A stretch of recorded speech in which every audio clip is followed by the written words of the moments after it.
Feels like you're gonna have a really good day, doesn't it?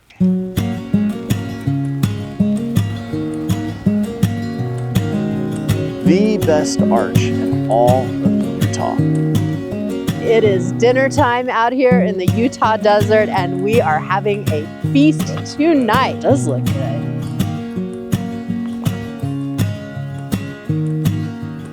The best arch we've ever seen. Well, looky here. We're still in southern Utah, and it is awesome, although it was a little chilly this morning. Got down in the 20s, which is kind of unusual. But when you see this sign stands, can you guess where we are? Well, I'll tell you. We're in Hanksville, Utah, and we're at a place that's kind of becoming legendary at this point, and it's called Stan's Burger Shack. If you're passing through here, it's a great place to stop in, get a milkshake, get a burger if you're into that sort of thing. They have other stuff too, and just enjoy it.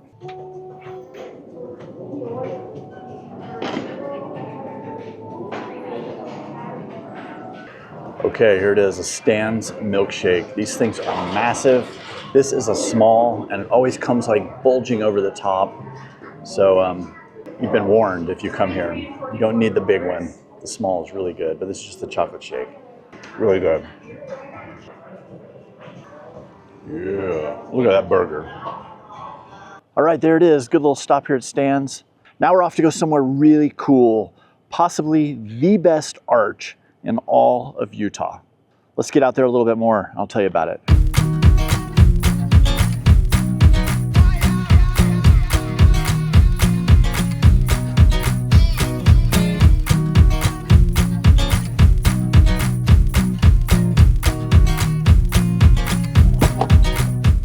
All right, we've gone a little ways down this, what I think is gonna be a 40-mile dirt road.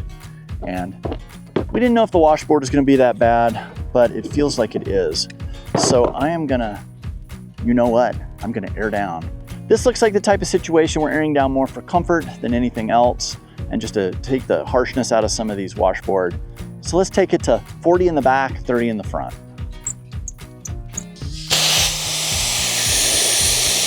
Look at that, 30 on the dot. Love it when I get lucky. And first time you do it, you hit the desired PSI. Feels like you're gonna have a really good day, doesn't it? All right, this one, we're gonna take this down to 40. About 40. Man, I hit it. This doesn't have to be exact. It matters a lot more when you air back up when you're going on the road for more like highway speeds. That makes a bigger difference than driving off-road if it's off a pound or two. Let's hit it. We got at least 30 more miles on this dirt road, so we've got a ways to go. Let's get out there.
Well, we have made it. And where, you might ask, where have we made it to? Well, we are in the Colonnade Arch trailhead. And I guess that blows a surprise. We are going tomorrow to hike into Colonnade Arch, which I've been told by quite a few people that it is the best arch in all of Utah. So we're gonna go there together, you and me, and we're gonna see if that holds true. But to get in here, we are in the Labyrinth Canyon Wilderness area. Now, by definition, wilderness has a ban on mechanized travel. It is a completely protected wild area that is only accessible by foot or primitive means. That means like you can take a pack horse into wilderness, you can walk into wilderness, but you can't take your bicycle, and you definitely can't take your Sprinter van into wilderness. So we are right here on the edge, and actually coming in here, there's a little corridor that this road cuts into the wilderness. So really all around us is wilderness. So we didn't film that. We filmed a little just by hand, which is fine. But we're in this little corridor that allows us to take our van to the end of the road. But once we start walking this way tomorrow morning, we are gonna be completely in the wilderness, and it's gonna be beautiful. So we've got this great spot right here at the end of the road where we're gonna camp tonight. It's been a long corrugated road to get in here, and it feels nice to stop, especially in somewhere this beautiful. I am really glad to be here, and I'm really looking forward to what tomorrow brings. All right, it is dinner time out here in the Utah desert, and we are having a feast tonight. Let me tell you what I'm cooking. We are gonna have chicken curry, and we're gonna cook it with some wild rice right here in the Instapot. It's the most energy efficient way to cook. Once this thing heats up, it holds its heat really well, and it doesn't draw a lot of power after that to cook our dinner. Chicken curry is a really simple meal to cook, and it's actually a lot of staples that we keep in the pantry. So you don't have to have a lot of fresh food to make this dinner. The fresh food is the chicken. I like tenderloins just because they're easy to work with. Put in a couple sweet potatoes, an onion, and some garlic, and then the rest is pantry food. So I add some kidney beans, coconut milk, diced tomatoes. I use this Thai red curry paste to give it the flavor. Typically it's done with white rice, but I always use wild blend rice because I think it's a little bit better for you. So basically I'm gonna chop all this up, throw it in the pot, cook it for 35 minutes, and then it's time to eat. So I'm gonna start with a cup of Lundberg wild rice.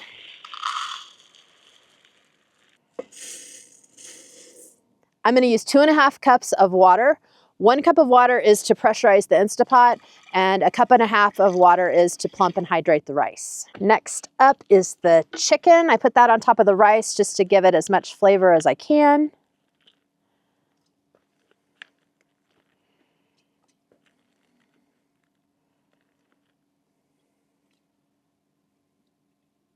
All right, now we've got some peeling and chopping to do. I'm gonna start with the onion because I put it on top of the chicken to give it the most flavor.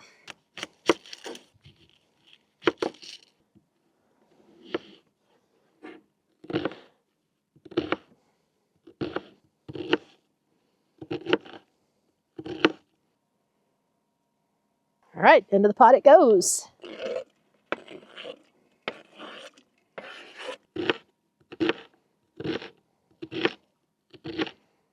Next up are the sweet potatoes, and this makes the curry extra sweet and creamy and yummy. What I like about this is it's a one-pot meal. There's barely any dishes, and it usually makes enough for us to have a couple of meals out of it. So a little bit of electricity and effort goes to feeding us for a day or two, which is really nice. Sweet potatoes always make me nervous if you don't have a really sharp knife because they're so dense that they take a lot of force to cut. I'm always a little bit nervous about cutting my fingers. You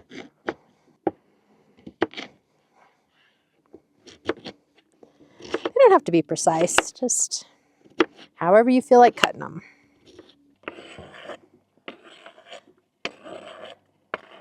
Now that was a pretty big sweet potato. I think we're probably just gonna need one or else we're not gonna have room for the rest of the ingredients. Now I'm gonna put in a couple cloves of garlic. I'm just gonna kind of smash it and then chop them really finely.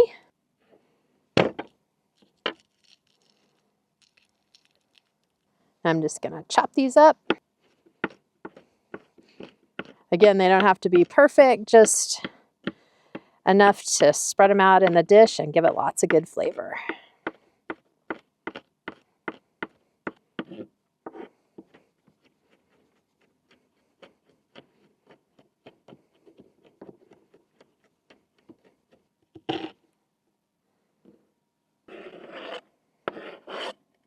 Now it's time to add all the good flavors. Now this is my favorite ingredient. This is Thai Kitchen red curry paste, and it has such an amazing flavor, and it's gonna make this whole dish come together and actually taste like curry. And I use a pretty generous helping. I'm gonna use about half this bottle in this pot. Next, I'm gonna add the diced tomatoes, kidney beans. Now, if you haven't ever cooked with an Instapot, you might not know that there is actually a fill line in here that you're not supposed to go above. I'm about this far above it. Hopefully that's all gonna work out okay. We'll see. And the last super yummy ingredient, this is coconut milk. It's gonna make it all creamy and yummy. Ah, we are so close to the top. I'm just stirring it together to mix that chili paste in. All right, that's it. Since I decided to use wild rice blend, I'm gonna have to cook this a little bit longer than I would if I had used white rice. I'm gonna set this Instapot for 35 minutes, and then I'm going to let the steam release naturally, and then dinner is gonna be ready. All right, I'll see you guys back in 35 minutes. As you can see, the sun's dropping fast now. We've still got the Instapot cooking, and we're just kind of sitting out here waiting for it to do its thing. I'm looking at Canyonlands National Park and the Island in the Sky District, and it is so neat because I've spent a lot of time over there as well. And I'm able with my binoculars to pick out spots over there that I've camped at and ridden my motorcycle through and done all kinds of things. And it's so neat to see it from the west looking back to the east. It really reminds me that this whole area through here has got so much good exploring to do. And this is a place I got to come back to do more. This canyon down here, right here, you can see the top of it. Below there is the Green River. And so there is a whole world that we can't see that is down below the rim that is really interesting. And then as we look over here, we're seeing Mineral Bottom, and the Mineral Bottom Road comes down through there. And that's where the White Rim Trail pops out. If you go down the Schaefer Trail way, we have the Island in the Sky district of Canyonlands. Canyonlands is broken up into 3 districts: Island in the Sky, the Needles district, and over here is the Maze district, which is on the west side of the Colorado River, and it is one of the least visited, inhabited parts of the lower 48 of the United States is back in there, and you can truly get lost in the Maze district. And then we're here in the Labyrinth Canyon Wilderness area, right on the edge of it.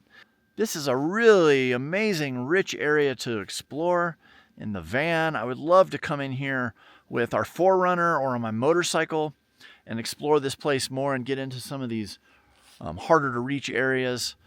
I'm also really looking forward to dinner, and hopefully it'll be done here soon. The Instapot has done its thing, it's cooking, and then it slowly depressurizes. And once that happens, then you can open the lid and everything is cooked perfectly. The sun is going down and dinner is almost ready. Let's see how it turned out. Here we go. Whew, it's full. Ooh, that looks good. That does look good.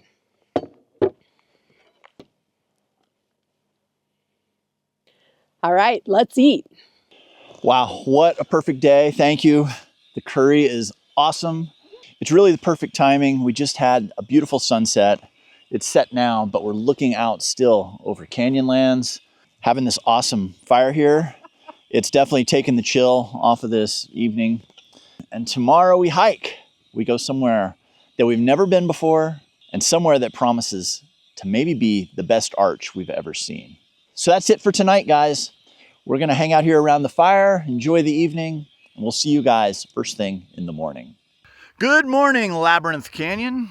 It was a great night last night, super quiet. The stars were out. It did get a little chillier than we expected, but now the sun's out and it's warming up. And what does this mean? When you see me wearing my lucky bandana, and I have a few of them, that means we're going off on a good adventure. And now we start the hike to Colonnade Arch. There's some desert wanderers who I trust who said that Colonnade Arch might be the most dramatic arch in all of Utah. We're gonna go back in there. There's a couple other things we wanna see back in that area, and you're coming along. So let's do it. Let's hike to Colonnade Arch.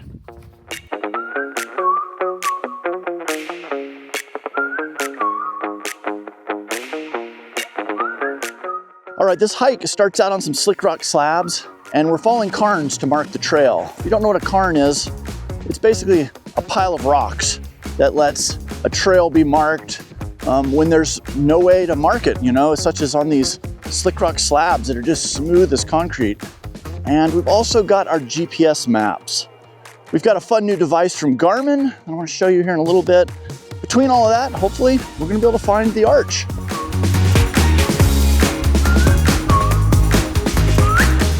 Well, it's spring in the desert. I don't know if that last little bit of a snowstorm when we were on Hill's Backbone, if that's triggered all these fresh flowers to pop up, but there are lots of purple and yellow flowers we're seeing so far. Really cool to see that going on out here.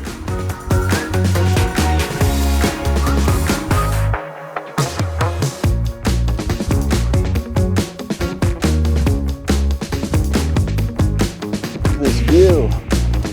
Woo.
Made it to Colonnade Arch. Some people call this place Five-Hole Arch.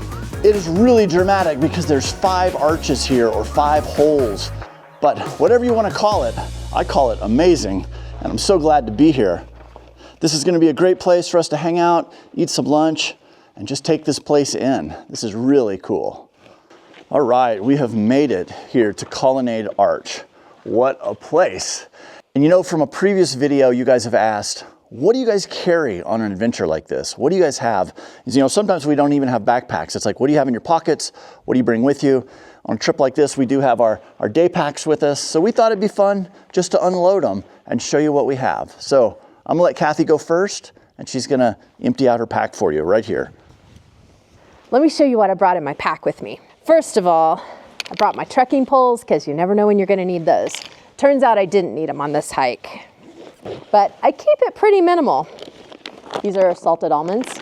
I brought an orange. I brought my Patagonia Houdini raincoat, super light, easy to throw in, doesn't take up any space. I brought a little ear cover in case my ears get cold, and a water bladder. And then I always keep a couple things in my top lid. They just kind of live in here. I have my phone, have an inhaler, a little bit of ibuprofen. I don't know what that is. It's a claim stub from an airplane. And that's it. I try to keep it pretty light and fast. Okay, so you saw Kathy's.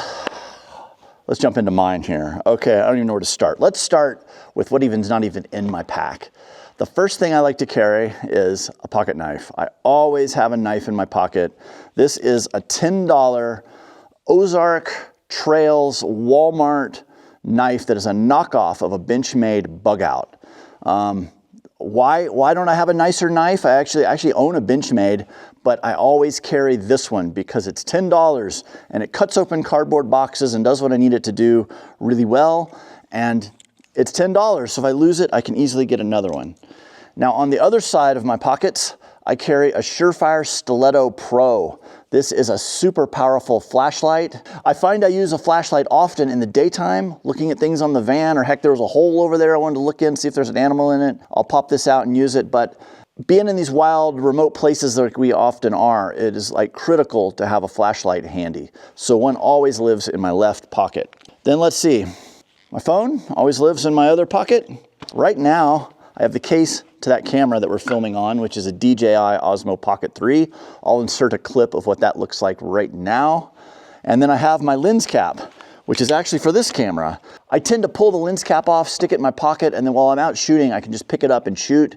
And then when I put it away for any extended time, or if it goes inside of my backpack or inside the camera bag, I'll put the lens cap on for travel. But my camera, let's see, this is a Sony A9. This has a 16 to 35 2.8 lens on it. And this isn't always the camera I carry, but I've got a couple of these, and I'll either bring this A9 or a Sony A7 R4. I've got a couple of those as well with different lenses. So I wanted to bring the 16 to 35, the really wide angle lens here, because I knew we were going to be getting these expansive views with the arches, and I wouldn't be able to scoot back much, so I wanted to have a really nice wide angle lens. So there's that, and let's see, that's it. Now I carry my camera here on a Peak 1, what do they call these things? It's a little quick release that mounts on my shoulder strap of my backpack. I'll transfer this around to different backpacks as I need to, but 90% of the time it lives on this day pack, because this is the pack that I'll take when I'm out on something like this and I want to bring a camera. It's really nice having it just load right on the shoulder strap, and with a push of a button, it unlocks, it unclips, and then I can take pictures. So super, super handy. Let's see, let's jump into the backpack. All right, I not always, but a lot of times will have my little mini Gitzo tripod that goes with this camera. If I'm filming video and I need it to be steady, or in this case, I'm in a big arch and I want it to be steady because I'm doing longer exposures, it just gives me a lot of flexibility having a tripod. And I could certainly carry a smaller tripod, kind of like the one that the camera that's filming me right now is on. I would like at least one that's really rock solid. As this one you see is just kind of like a little stick with some tiny little legs, and it works great for little quick video grabs, but it's not ultra steady if the wind blows or if I really need to lock it down. And then my backpack here, this is a Deuter, what is it, a Speedlight 24. I've had this pack for a long time, and it has been to tons of countries with me, and I find it just to be a really great day pack. I bring my water. You know, Kathy likes to bring a bladder and have like a Camelback with a hose. I kind of just prefer the old Smart Water bottles. These are cheap. They come with water in them, and I can just reuse these, and they don't weigh anything when they're empty. Yeah, that's good stuff. All right, let's look into the top lid. First thing I have is a Garmin InReach Messenger Plus. This is a satellite messenger. I use it for navigation. It has a GPS built into it, obviously, and I can look on my phone, and my phone will tell me where we are, and I can interface that with maps. And it's a really great device. And if something really bad happens, I can message the outside world using satellite messaging. Or if I really, something serious happens, it has an SOS button here on the side.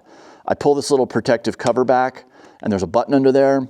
Hit that button, and it's gonna notify emergency services for whatever area you're in.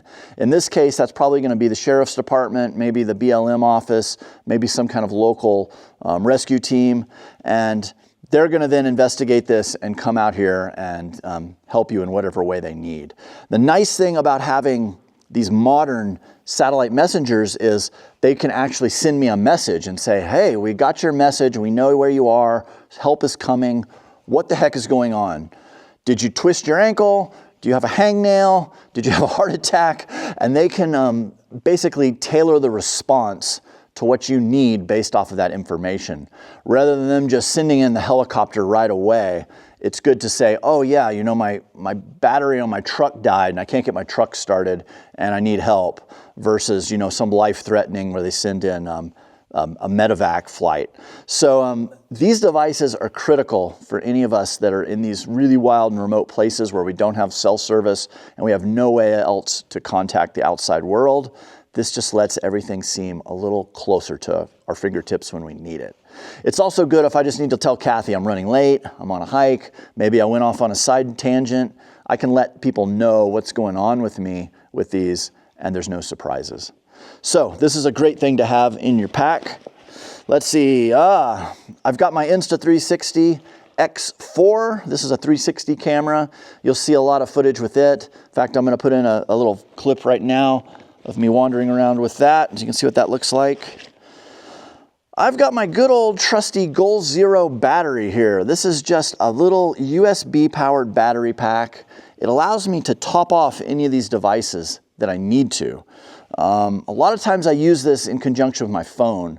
So if I'm navigating using the maps with the Garmin maps on my phone, I want to make sure that my phone can work so I can access those maps. So I'll bring an extra battery. This is the small one. I have a handful of other batteries, some bigger, heavier ones that I'll take on multi-day trips.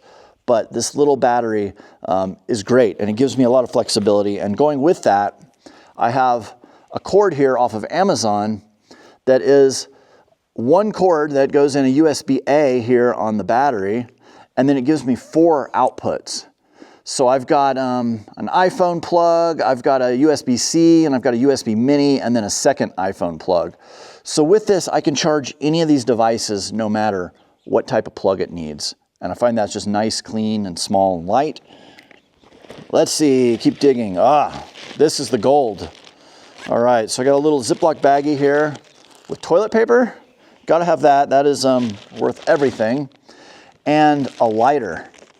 Now I don't smoke or really need a lighter for very much. In fact, this one's been in my pack for a couple of years now, and I do check it like I just did. It does work, but it is wrapped in duct tape too. This is actually Gorilla Tape. And this gives me the ability to start a fire or to potentially repair something with the duct tape if I need to. And you never know when fire or duct tape is going to come in handy, but it's always good to have one of these little lighters with you and keep it with your most treasured asset, your toilet paper. Okay, digging on deeper. I have 2 Kodiak granola bars. These are great, I like those. It's good to have a little bit of food. Got some more in here as well. This is a quick release plate for my cameras, so I can put any of these cameras on this tripod. I carry 1 extra battery for my Sony camera. Usually I can go 3 or 4 or 5, even more days on 1 battery, depending on how much I'm shooting. But if I am doing a lot of video, it tends to chew through the batteries. So I'll always start off with a fresh battery in the camera and a fresh battery in my pack. I also always carry 2 memory cards in here. So this camera here has a 128 gig SD card, and there's 2 of those on board.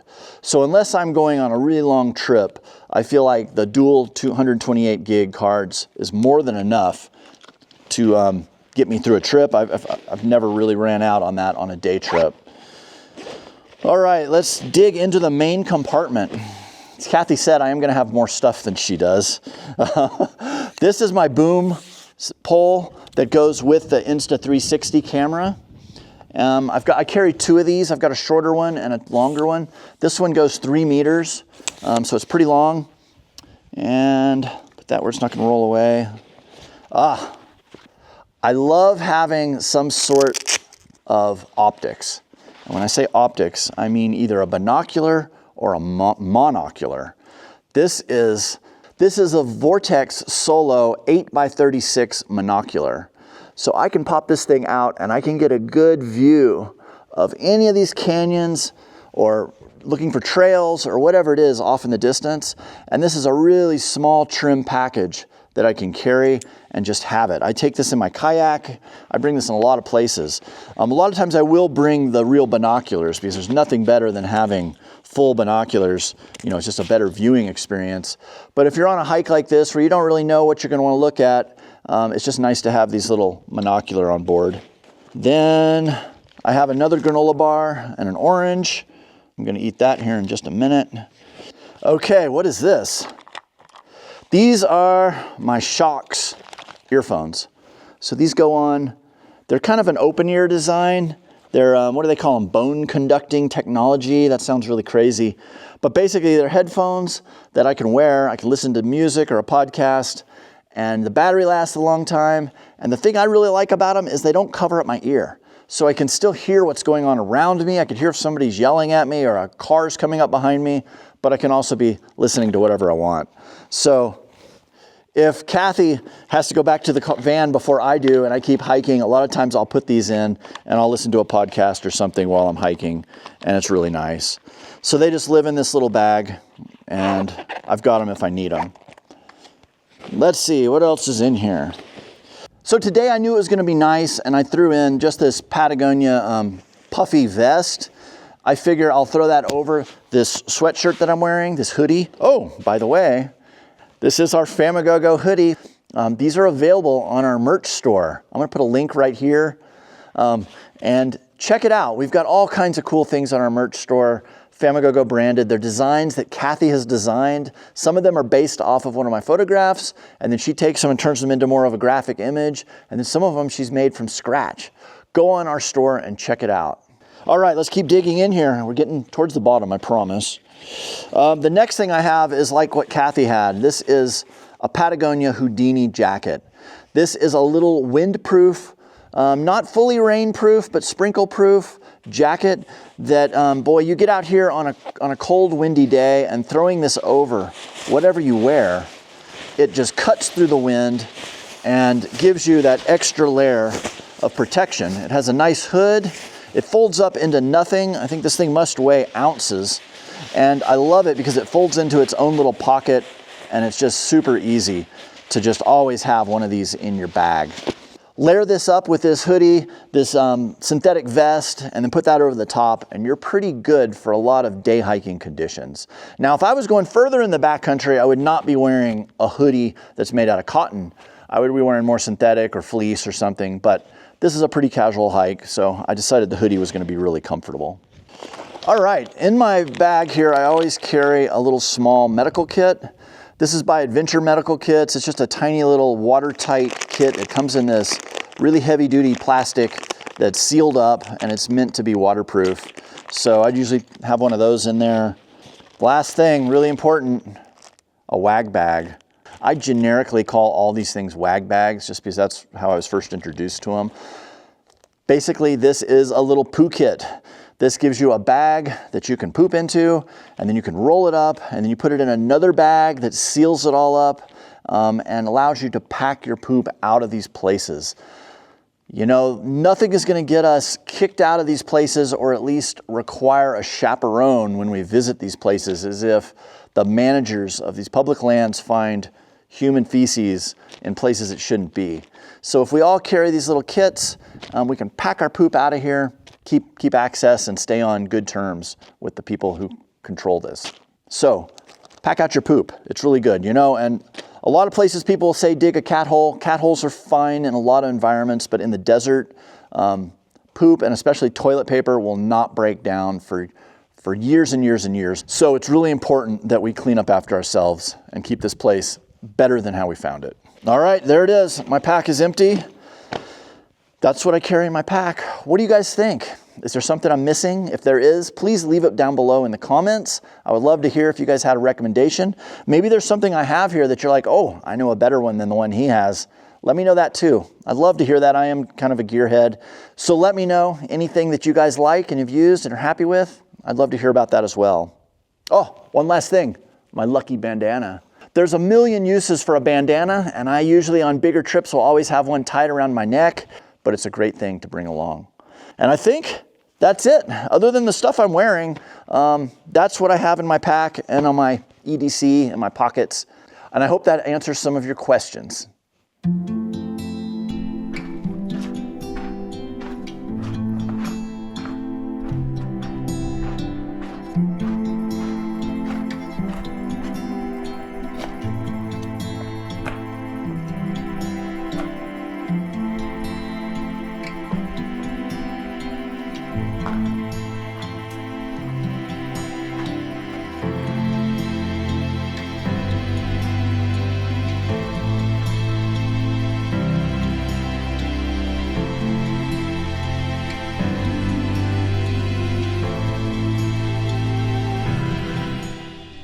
at this around us. This is just amazing. Oh my gosh, what a place.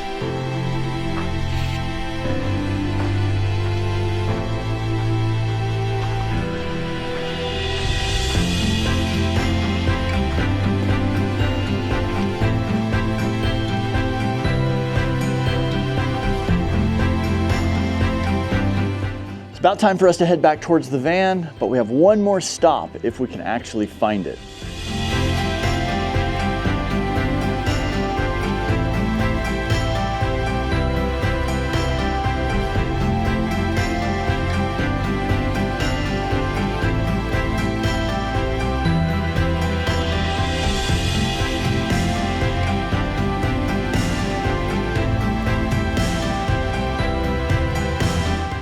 Okay, we've been walking for about, 30, 35 minutes, wandering around on these Slickrock slabs, following little cairns. Some look like they were taking us in the wrong direction. Others were in the right direction. And just down here is what we want to show you next. This is a pretty unusual formation. Here it is, Crocodile Rock. Look at all those little spikes. Okay, look at these little spires on this rock. I say little, they're like 6 to 12 inches, 8 inches. And as you can see, there is a lot of them here on the ground that look like they've broken off at one time or another. But how did this form?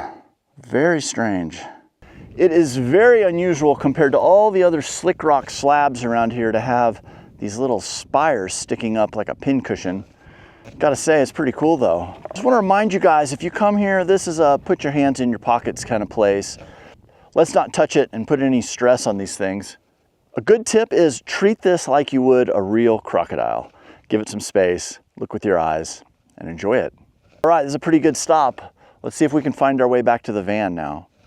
Okay guys, that was really great getting to explore Colonnade Arch. What a cool spot this is out here in the Labyrinth Wilderness. But we're back to the van now, and you know what that means. It means we're off to the next adventure. And in just a few days, I gotta take Kathy to Salt Lake City. She's flying out for an art opening, one of her paintings of her bears. So maybe we'll be able to do an update for you guys on that. I'm gonna stay out here in Utah with the van, and we will rendezvous at Overland Expo West. You guys, if you're coming to Overland Expo West, we'll be in the content creator area. Please come by and say hi. We would love to shake your hand. And Expo is always a good time. Thank you guys for watching this video. We'll see you next week. And until then, I hope I see you somewhere over the horizon. Take care, guys. We're out of here.